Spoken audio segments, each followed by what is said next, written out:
Welcome back, JS and Sports Show fans. It's your boy, Ron J, aka Steve Rogers. I can do this all day. I wanted to talk about Joe Rogan and what happened with the weigh in of UFC. Upcoming fight with Israel Adesanya. He said some comments during the press conference, and I want to play the clip, and then I want to give my 2 cents on it. If you haven't already, again, hit that like, hit that subscribe, and that notification bell, and check out this video. And Dana, I had a question for you around Joe Rogan. There's been a lot of controversy with him. First off, let me take this one. Hold up. I'm black. I can take this one. Look. What were... No. There's a lot of cunts in this game. There's a lot of snakes in this game. I've been in this fight game since 2008. And Joe Rogan is one of the nicest, coolest, humble motherfuckers I've had the pleasure of working with. Understand that? And you know, it's just, fuck the noise, man. You know what they're trying to do. You can't control the man, and he's got the biggest platform in the world right now. So that's my nigga, Joe Rogan. Fuck the noise. Now, I am a big fan of UFC. I like the fighters. I like Dana White. I don't know Dana White, but I like what he's doing for the sport. And I listen to Joe Rogan. I don't know him per se. He has a lot of friends in the comedy world and also the fight world, so people actually like him. And I don't know. A lot of people want to say, African Americans say, you need to stay on code. Need to stay on code because a lot of these other ethnic groups are on code. Perfect example. Nick Cannon. Nick Cannon was liked all over the world.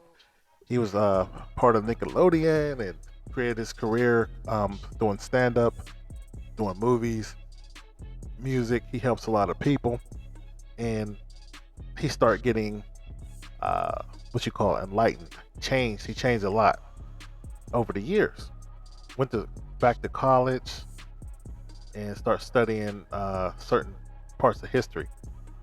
And matter of fact, he put Professor Griff on his show, his podcast, and he said some derogatory things about Jews. If it's true or not, that remains to be seen.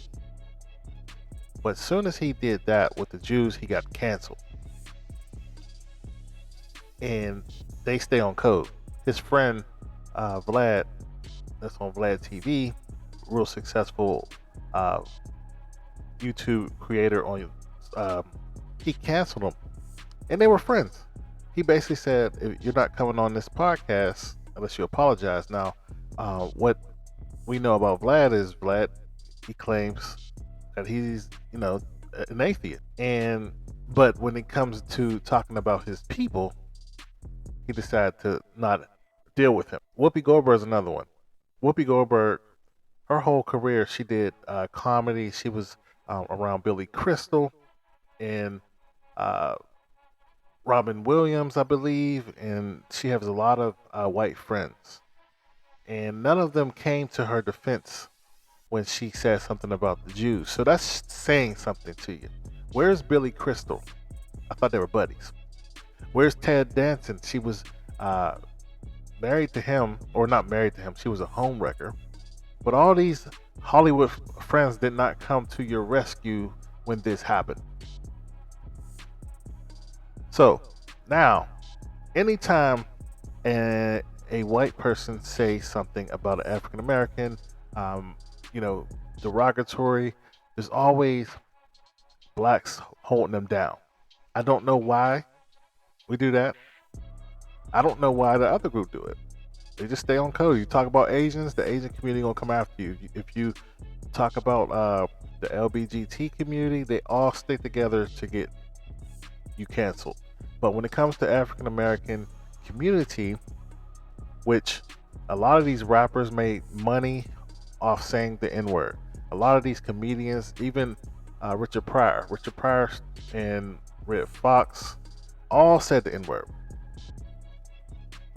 and granted, it was a different time, and I know that Richard Pryor decided to say he's not going to use it anymore, and Joe Rogan hangs with Dave Chappelle. Dave Chappelle felt uncomfortable working at his show, and he does a lot of speaking out to protect the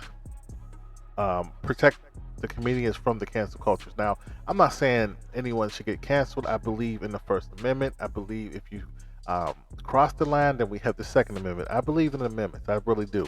But it's just these guys are defending white people, and white people will never really come to their defense if something happened to them. You know, case in point, now it's a whole different situation with Kobe Bryant. When Kobe Bryant did something and he was acquitted for, white people hated him forever, forever, ever, ever, ever, ever. When he won his award, uh, his I think he won an Oscar for his screenwriting, his storytelling, and they basically was boycotting him, saying he was a rapist. Michael Vick was another one. When he messed with dogs, those Karens did not forgive him,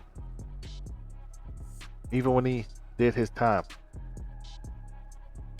Jay Prince came out and defended Joe Rogan recently, and he's getting backlash. He says Joe Rogan's a good guy. Now, like I said, I don't, it's interesting about the N word. Everybody has their own feelings about the N word. They do. And my thing is, if we really want to cancel the whole word, why are you rapping about it?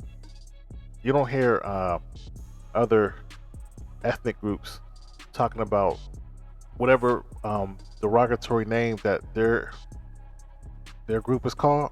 You don't see them rapping about it. You don't see them singing about it. You don't see them making movies about it. It's a real sensitive subject, and they keep it that way. But us, African Americans, we want to continue to sing the songs, put it in the movie, and then we want to say it's art, or we'll say, it's the way you say it. That doesn't make sense. If you're going to stop it, stop it.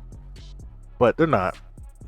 Justin Bieber, years ago, he had a song called "One Less Lonely," N-word, and the rappers came out defending him. They said he's a good guy, leave him alone, he's good.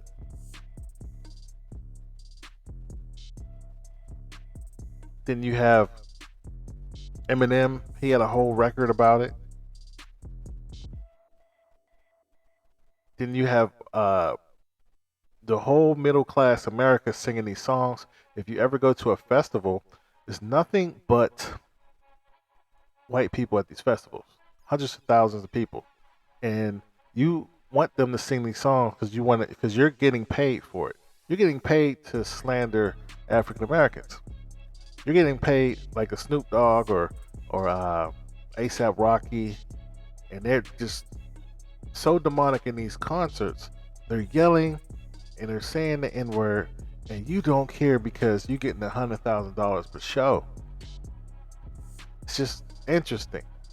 But yet, the same guys will get mad at an African American, and their crew will kill someone allegedly, and hurt their own people for lesser things. So it's just interesting. And Adesanya is not American. He is African. I enjoy him. I enjoy watching him. He's a really great entertainer. But we don't know these athletes and entertainers. They have their own personal issues and how they see the world. But I do know Africans do not see the world like African Americans do. They don't. So, what do you think about the African American community coming out and defending Joe Rogan? Leave your comments below. I'd love to hear from you. And I'll see you on the next video.